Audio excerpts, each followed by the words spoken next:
death, and adversity. Choose life.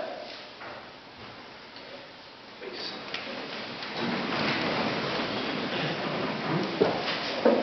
I think it was Henry Ford, the developer of the American automobile assembly line, who once said, "Whether you think you can or think you cannot, you are right." I find it a sobering thought to consider that what we think, what we believe, what we choose is what we receive. Not always in the context of our circumstances. We don't choose everything that happens to us. We don't choose those things that others might choose to do to us. I might choose to win the lottery, but that won't make it happen. I might always choose to drive safely, but it doesn't mean others will. Someone might come down with a serious disease. It doesn't mean that they've chosen it. We don't always choose the context of our circumstances, but we do choose the character of our responses. Whether we believe we can respond in a wholesome, caring, honest, decent, and life-giving manner, or whether we believe we cannot, we are right. When Jesus taught his followers how to live, it was their character that he sought to transform. Not only their actions, but their character. You see, he told them it wasn't simply enough to follow the law. Rather, they were to choose to fulfill its deeper intentions. The law says not to murder. Jesus says, choose to give no harbor to hatred. The law says not to commit adultery. Jesus says, choose to respect another. And give no harbor to untoward thoughts in your heart.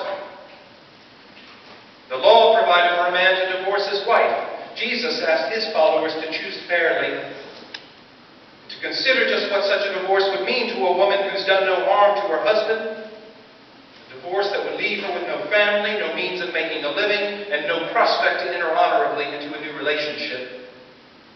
Divorce was essentially a death sentence. The law provided that a person could take an oath to assure their word was true and good. Jesus asked that we choose to honestly utter our yeses and our nos. He knew that there is no oath so strong that we cannot break it. Better to choose honesty. I suppose then that as a follower of Jesus, I am not a particularly law-abiding person. The law exists to govern our relationships in the absence of those deeper choices for truth, honesty, fidelity, decency, and love. Just law there is to force a behavior that it would be better to choose on one's own.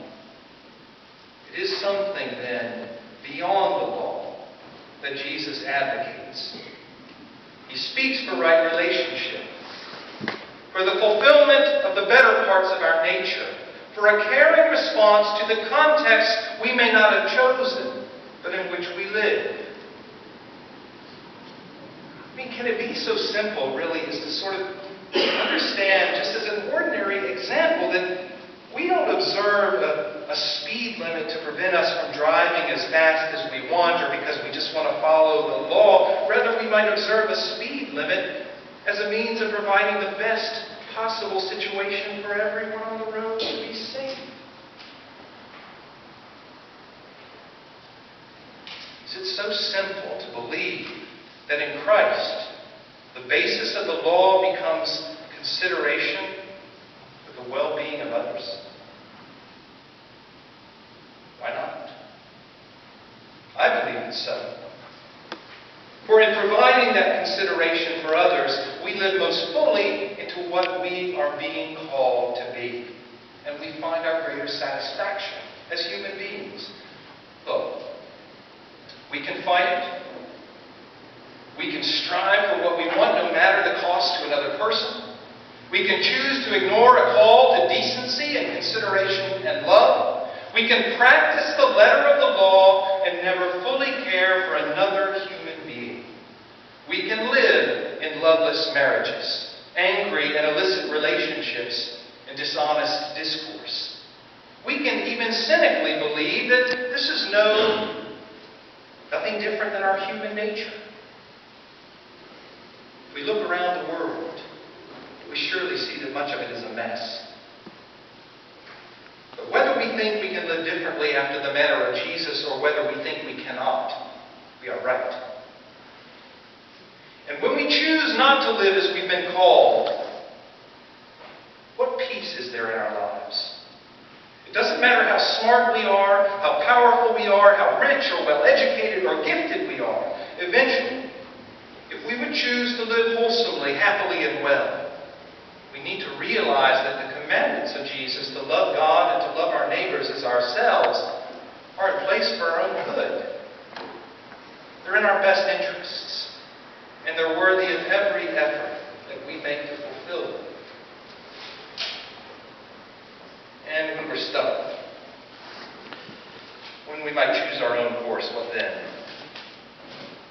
Look, it's an old story, but it would do well to hear it again, or maybe for the first time for some. But the story is told about the night when a great American aircraft carrier was steaming up the English Channel. And before them they saw the flashing light of another ship coming their way. And so the lieutenant of the watch said to the signal officer, "Make signal to that ship. We're on a collision course. Suggest you alter course 10 points to the north."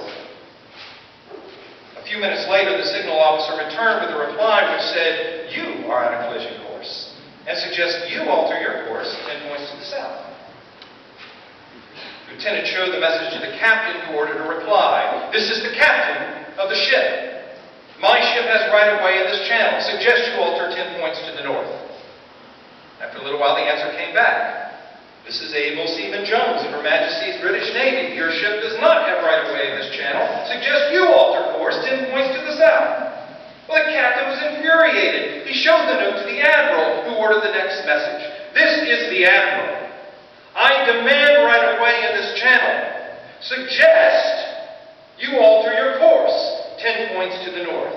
And a few moments later came the reply. "This is the lighthouse on the Eddystone Rock. I'm not moving. You can do whatever you want."